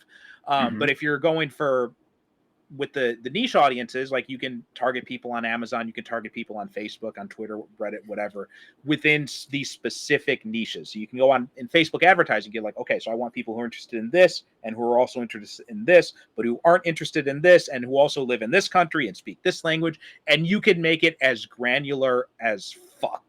And that makes it a lot easier to target only those specific people. Yes. But that's the thing, right? Like that's where advertising is effective in the sense that you want to tell a story to a particular audience, right? Yeah. So, but you got to think in those terms, right? You can't think like the broad terms is dead, I think, right? Even television commercials. I don't know about you. Like during the pandemic, I watched old TV when I was in Windsor, Ontario. I was watching the old, like non-digital cable, and I was looking at the advertisements. They were all actually more targeted than they've ever been. To the very old generation, because nobody else is watching those. Nobody else is watching television, really. Yeah, I mean, I don't watch television. Well, I mean, I live in Japan too, but even still, I don't watch Japanese TV. Like everything I watch, it's always through streaming services. Exactly, and even then, like you get to pick and choose. You're being very picky and choose about what you're doing. So, in one sense, a big giant hit is harder than it ever has been, but at the same time, it's very easy. I think it's much more possible now for anyone to find their niche and find their fans and go, hey, here I am. Yeah. I think like there's no mid-list authors in traditional publishing anymore. They've all gone indie for this very reason. Because traditionals have given up by and large, unless I'm talking big houses, not little houses. Little houses, they work a little differently. But big houses, they've given up on finding niches. They've just like, this is our audience. We're going to cater to them as much as we can. But much like the Japanese economy, catering to a very system that's always been there, it's slowly shrinking. Yeah, absolutely. Right. So, but it sounds like you're $30, then you definitely should be, just sounds like you're doing very well and you're having the time of your life doing the books you're doing. Yeah. I mean, there's, when you say 30 books, people are like, oh, they must all be, they obviously drop off after time. So, which is why you have to keep putting out more product. But yeah, it's good. Obviously you could always be doing better, but I'm enjoying what I'm doing so far. Yeah. Like I said, once I get myself a little bit more steady on the ship, I'll definitely be joining you. Probably maybe a race to like 30 or 50. I know there's one author I interviewed on this show. Like she releases a book every 6 weeks. She's a monster. Yeah, there was a period when I was able to get out like a book a month, but that's a pace that I just couldn't. And ideally, I would like to get up to at least. I would like to do like, if my goal is, I would like to get to the point where I can do like maybe 6 books a year or something like that. But right now it's just not there yet. My goal is 4, 1 a quarter. Because that feels right. 4's good. 4's good. Yeah. I think because strictly like from the marketing end of things, my philosophy with the book is 3 months. You should be saying 3 months marketing your book, right? Somewhere. So at the end of that 3 months, you let it die, you release the next thing. If you do it right, you're constantly moving like again, and it's not a pace where I just die. Because if I did it every month, I'd be committed probably somewhere. Like if I made it through that first year, I'd be like, I need a holiday. I mean, like I said, I'd managed that at like at least 1 year. I got out like a book a month, and after that, I was just like, boom, I'm done. I couldn't keep up with that pace. Yeah, it's like it's unsustainable. Like, but I mean, it just is. But for some people, it is. Like, there's like those people who are able to do it. Like that author you're saying, every 6 weeks you can get out a new book. Like, hats off to them. I wish I could do it that fast. Yeah, I don't. I actually don't. I just like, you know what? This is as fast as I want to go because I want to do other things, right? And not just me. That's another thing too. I mean, I know one author who she puts out like a book, maybe even 2 a month, but she loves writing. Like it is her whole life is writing. That's what she does for fun. That's what she does for entertainment. Is she's always writing. So and that's why. And so she's she's been doing this for years, right? And she's no sign of slowing down at all. So like, obviously that's something that works for her because she loves doing that. But other people, you know, like you said, I love writing, but I do not. But when I finish a book, I want to take a break from writing for like at least a few weeks. Yeah, that's normal. Recharge. Yeah, just recharge. Yeah. Right. But I mean, maybe there'll come a point somewhere down the line where you'll just hit it. You'll find that zone, and the next thing you know, Percival Constantine, writer, superstar. He writes bestsellers and all the time, right? So I mean, I think that's really cool. That's a cool thing. So, okay, so we should talk a little bit about your podcast before we wrap this bad boy up. We mentioned it in vague terms. How about more, right? What's your podcast? What's the format of your podcast? What's it about, man? So this started out a few years back. I had a buddy, Derek Ferguson, and you know, me and him, we'd always talk about movies, and we're both big comic book fans, big superhero fans. And I had done a podcast already. I was working on a podcast of my own called Japan on Film, where I was talking about Japanese movies. And I had him on as a guest. And after having him on as a guest, and just like, you know, man, that was a whole lot of fun. And I said to him one day, I'm like, why don't we do the podcast about superhero movies? He's like, all right, sure. And, you know, because he was retired at the time, so he was willing. He's obviously had the time to do stuff. So he came on, and like, you know, we started off bi-weekly talking where we would and then we eventually moved to a weekly format, and it was basically we would alternate between movie picks. And our whole goal was just kind of like, we're not focused on any specific period. We're not focused on any specific type of superhero movies, like not only Marvel, not only DC. We're not even focused on going in chronological order. Like we just want to talk about whatever we feel like talking about. And so we would alternate between picks. Like I picked the movie one episode, then he'd pick the movie for the next episode. And then when we went on for that for 60 episodes. And then he passed away suddenly. So that was, and then just having to reevaluate what am I going to do with it. And finding another regular co-host who can suit my schedule was difficult.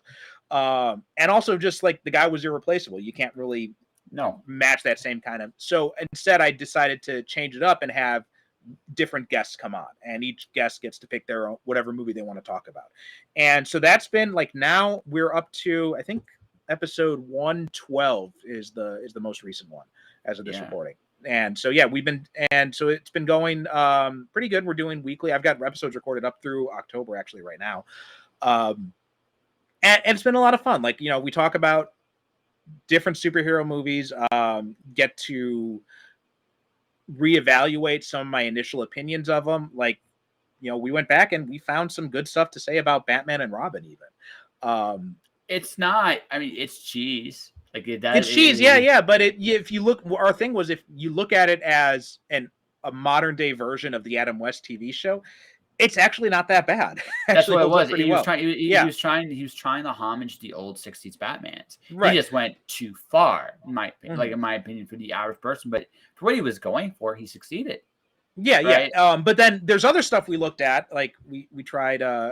We did Batman versus Superman, and we're just like, oh, God, this is such a piece of shit. And so there's some stuff that you didn't that we weren't able to find anything positive about. But but it's been fun to go back and to reevaluate these things. And since Derek died, we've been able to have a lot of different perspectives. And it's been a mixed bag. Sometimes, from having guests on your show, sometimes you get a guest that works really well. Other times it's not as well, right? You always have that happen. Well, I've been fortunate in the sense that because of the way this show, like how I do interviews and stuff like that, like we're having a casual conversation. Yeah. It's like I've gotten to the point that I can do this with anybody. And when you get to that point, it's hard to have a bad one. Now, there's some I like more than others. Absolutely. Yeah. But it's hard. Now, as I've had a few episodes where it's like, okay, what did I walk into here? Right? Yeah. Right. Yeah. What did I walk in? I mean, that's part of I like even interview like you, this I know one. Yeah, well, this one's pretty cool. Like this one's pretty cool. I every once in a while I like bringing in a different podcaster too, because again, you do your own show. And it's also when I bring a podcaster on, it's one of the things I'm not worried about is you having nothing to say. Right. Yeah. Yeah. I'm never gonna have that issue with you. Yeah, I definitely had that. And there have been times when I've had that happen where I've had someone come on who is not as into podcasting and you can definitely tell like they're not able to go into deep in responses. They're not sure what to say. That's definitely happened a few times too. Yeah. And depending on how you again, and depending on how your approach is, you can sometimes break that ice, but sometimes they're just quiet too. Like I've had a couple people that they're just quiet people. Yeah, okay, yeah. Nothing wrong with that, Yeah, yeah.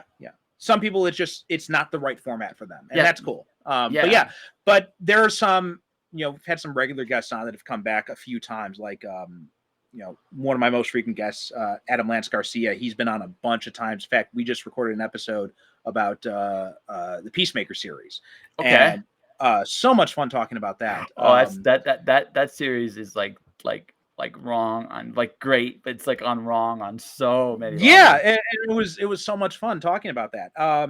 So it's been a lot of fun. Like we talk about these different, and I've had some surprising guests. Like I had these two guys who were promoting a book on leadership, and they were using the MCU movies as an example. And when they got their email, I'm like, this is kind of a weird fit. I'm not sure how this is going to work. And then they both came on, and it was amazing. It was so much fun. Like we talked about that was our episode we did on Iron Man 3, and both of them, because you see someone just putting out a book like that, and you're like, are you really into this thing, or are you just using it because it's popular? And they came on, and no, they're like legit hardcore comics guys. Oh yeah, way back, and they came in and they proved me wrong. And I told them on the air, I'm like, I wasn't sure what to make of this going into it, but it worked out amazingly well.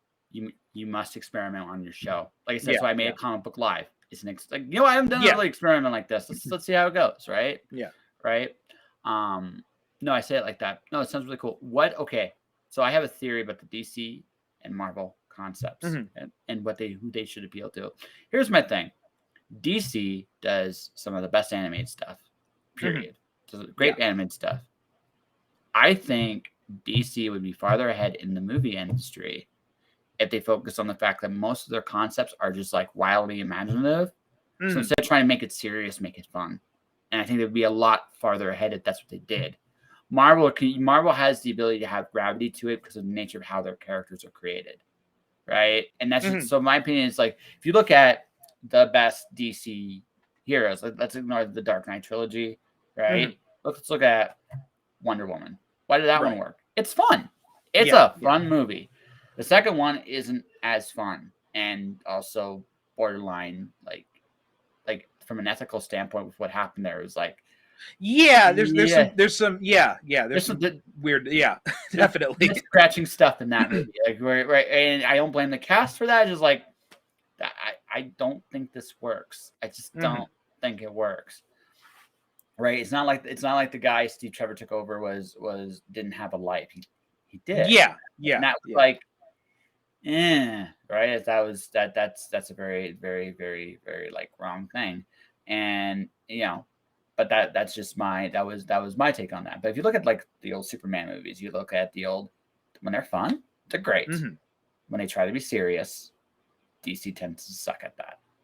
So one thing I think is, so I think Marvel has done really good because, and I think you got to go back and you got to look at what has worked for both of these publishers historically, and it goes back to, I think it was a comic book writer who said this. I can't remember who said this, and it's an oversimplification. So nobody don't at me or anything like that. But he had said that DC has icons, Marvel has characters.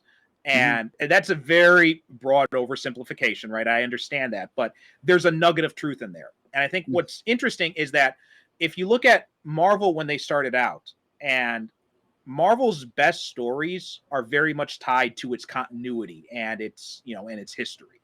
DC is different. Like the best DC stories are actually not in continuity, right? Yes. Or they break continuity or something like that. So I think so there are two problems that DC has had. One is they tried to be too serious and they tried to force this. I mean, serious works for some stuff, right? Serious works for Batman. Batman can do it. But you don't want to be too overly serious with like Superman or Wonder Woman or the Flash.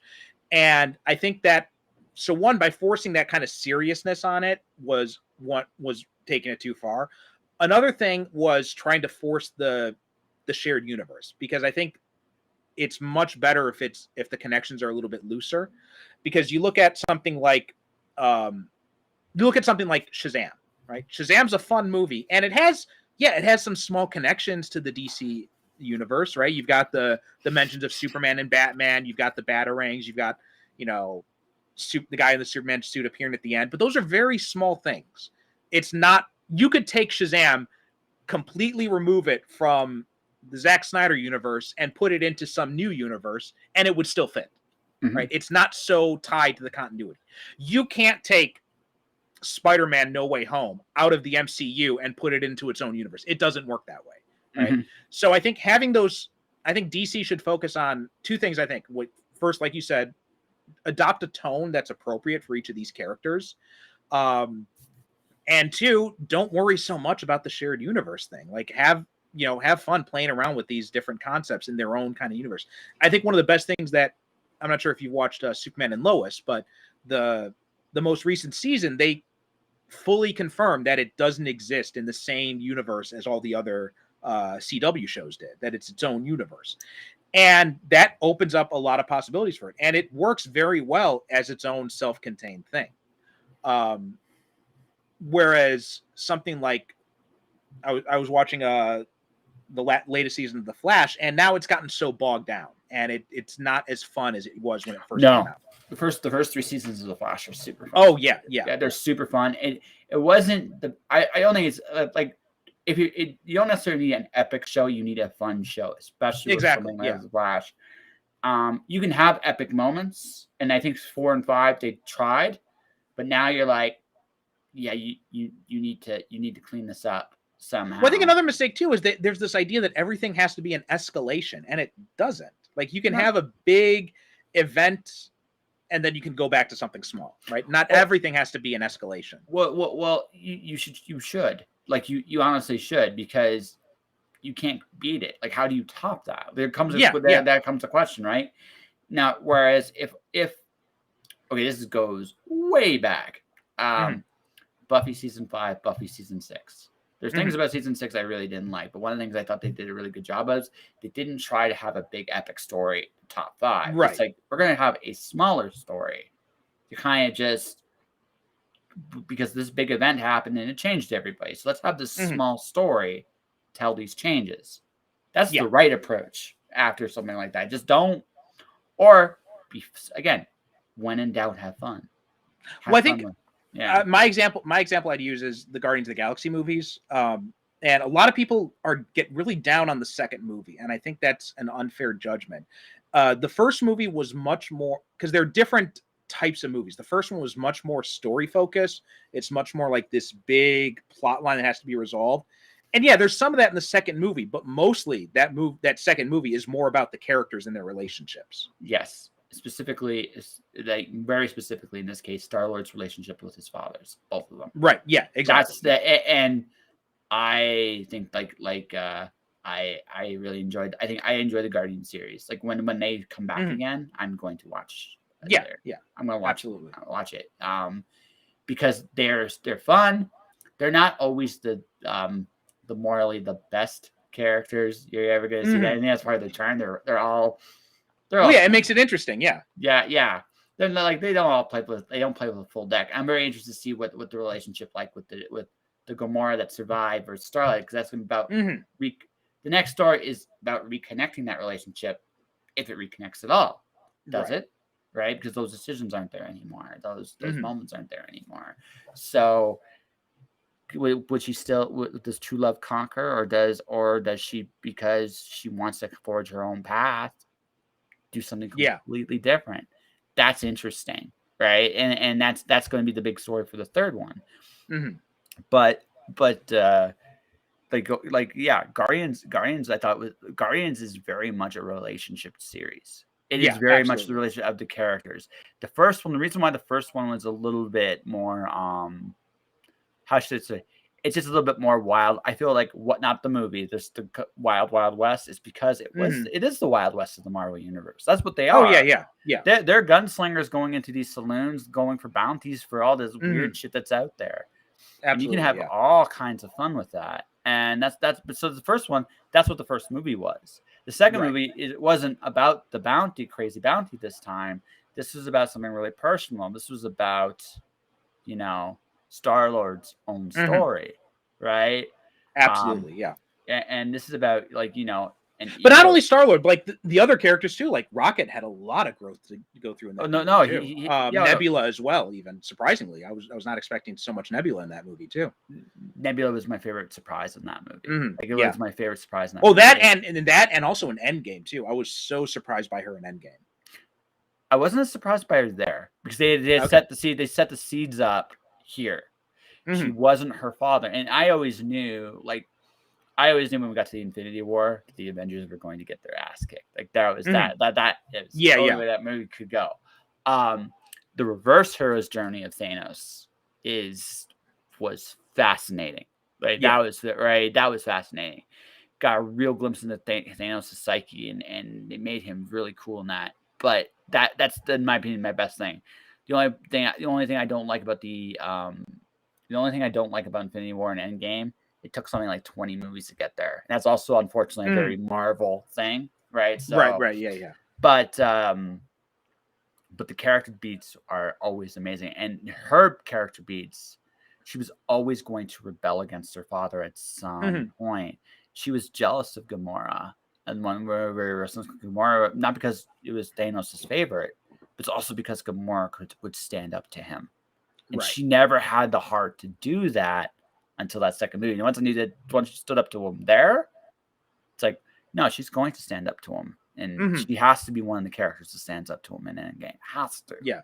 Right? Yeah. It's the only place her character go. What I was really surprised at was past Nebula and future Nebula, and that confrontation. That was interesting. That was, That was interesting, right? So it's like, how did you get here? Well, because of this. It's like, I'll never get here. And then when past Nebula dies, it's like, and you're still here.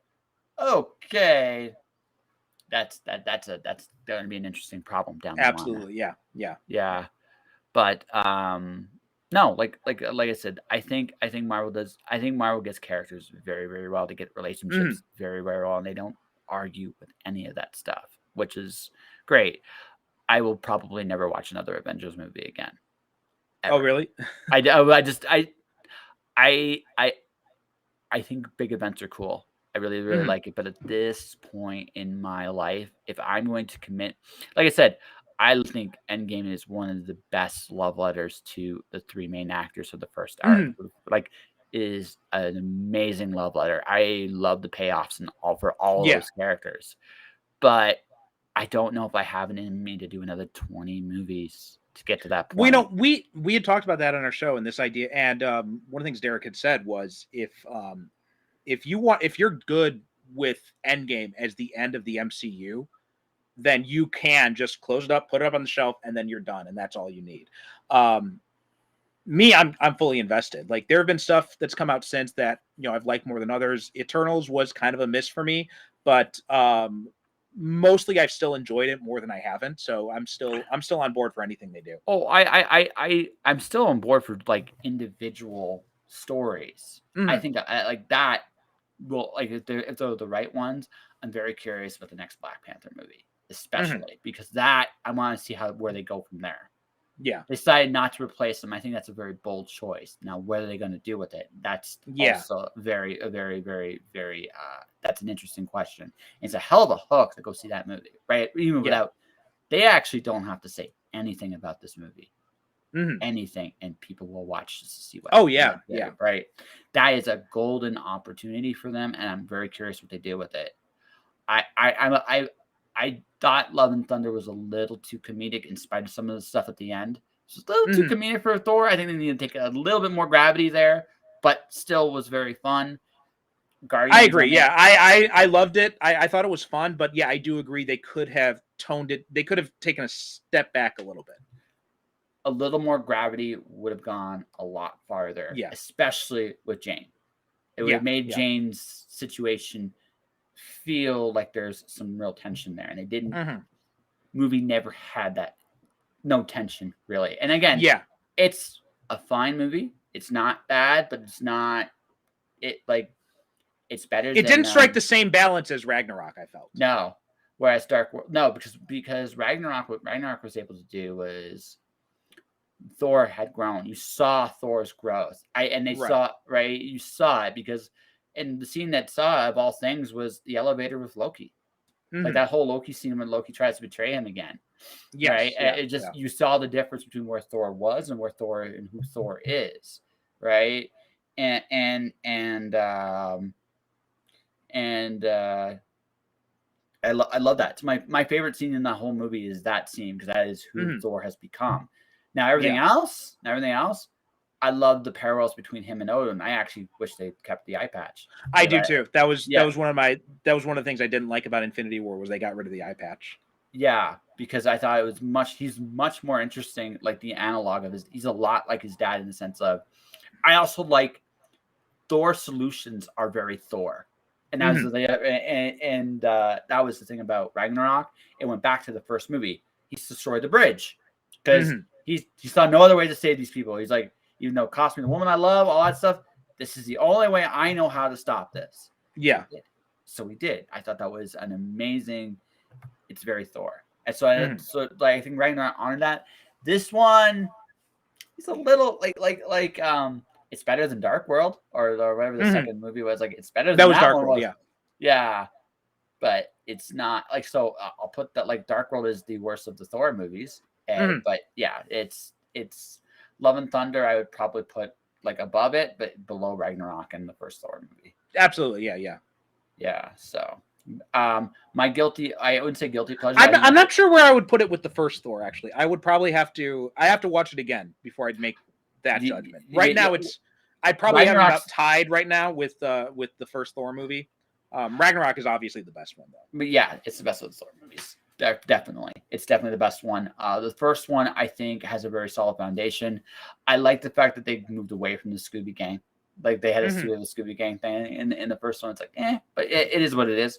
But like I said, so there's Marvel properties I'm interested in. I just want that freedom of I'll invest in a character, I'll invest in their story, and I don't need to have any of that excess.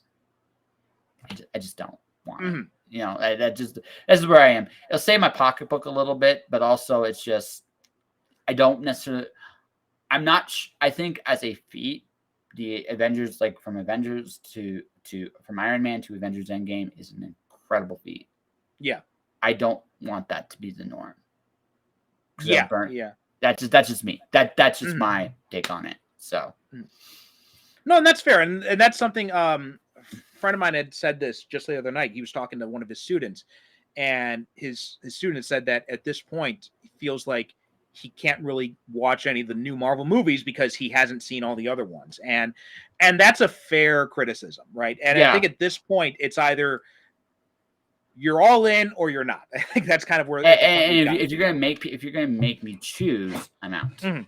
If you make me choose, I'm out. I would like my favorite Marvel franchise, not is, believe it or not, Ant-Man.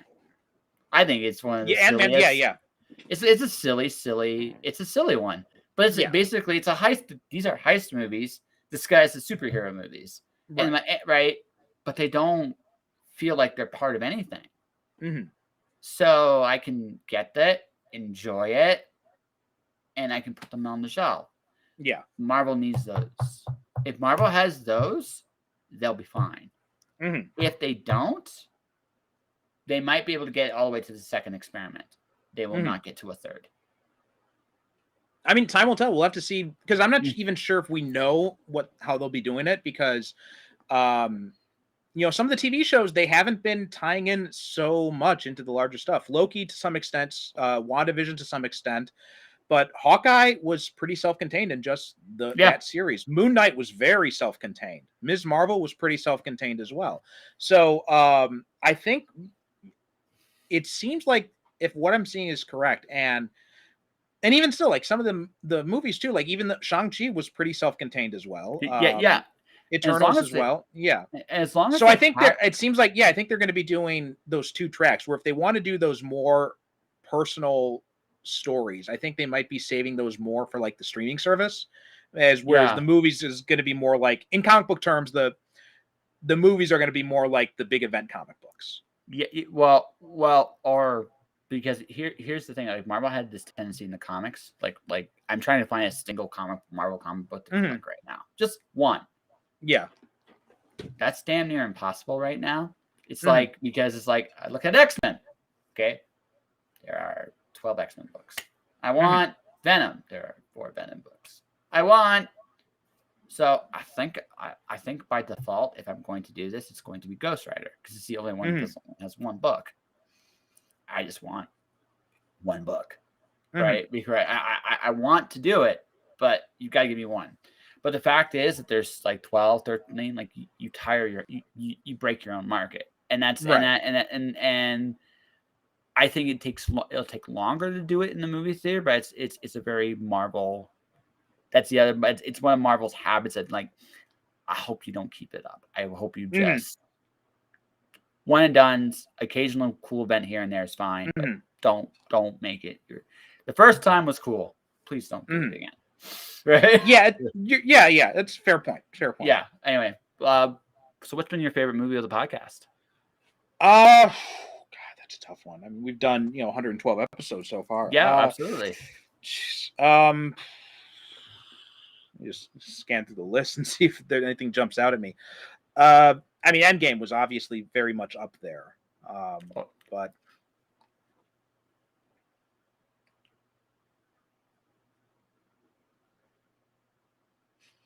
my favorite Marvel. I'm not. My favorite. Sorry, Marvel go ahead. movie. My favorite Marvel movie is Captain America: The Winter Soldier. I think it's the best single Marvel movie. That was really good. That was that was very much up there. I'll tell you one of my favorite ones to talk about. Not one of my favorite movies. Steel. That was so much fun to talk about. That it's a terrible movie, fucking dog shit movie, but we had so much fun talking about that movie. That character is still so underutilized. Oh, hell yeah, absolutely, underutilized. Wow. I mean, at least he's now a regular on Superman and Lois, so that's definitely cool. Thing. That's cool. No, I my favorite. So my favorite quote unquote superhero movie. Have you done The Crow? Yes, that was our third episode, actually. Yeah, that's definitely one of my favorite movies. Like you said, you asked what was the favorite on the show, though. But a favorite superhero movie as a whole, The Crow is definitely up there.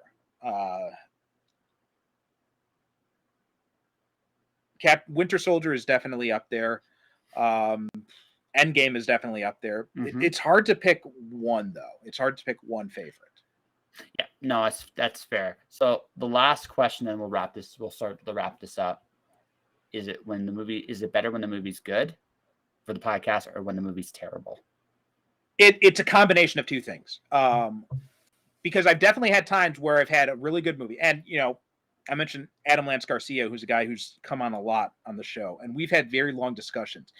He came on to talk about Batman Mask of the Phantasm, and we didn't have a lot to say because we're both like, oh, this movie's amazing. We love this movie. And that was about it. There wasn't really much else to go.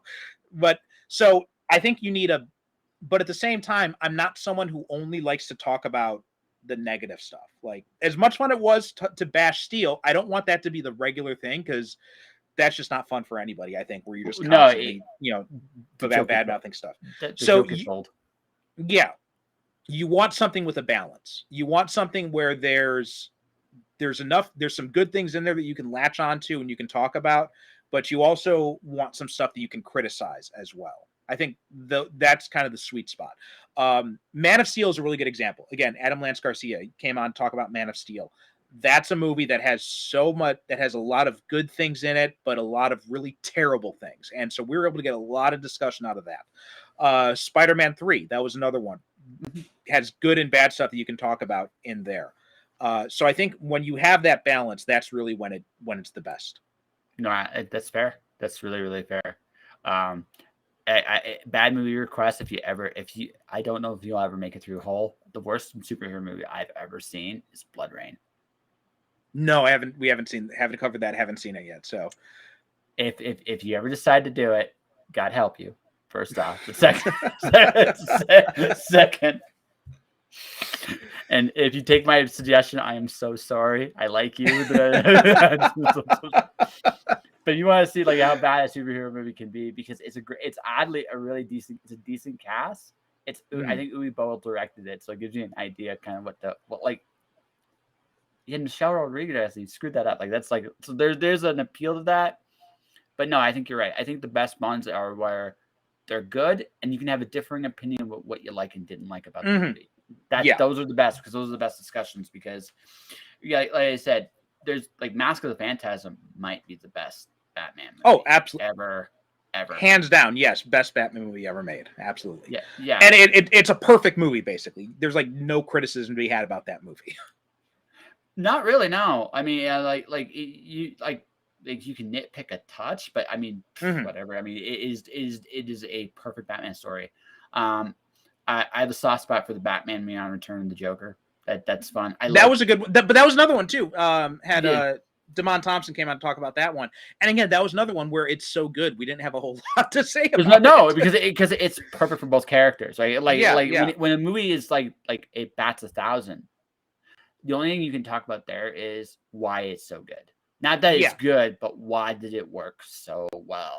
And a lot of times that would depend on the other person who's coming on. So Peacemaker's a good example of this, because that was such a good show. We didn't have a lot of criticisms of that, but we had a lot of fun dissecting the different character journeys and kind of the larger themes that show was talking about like the alt-right and masculinity and all that kind of stuff. So we're able to find a lot to dig. So that's the other thing.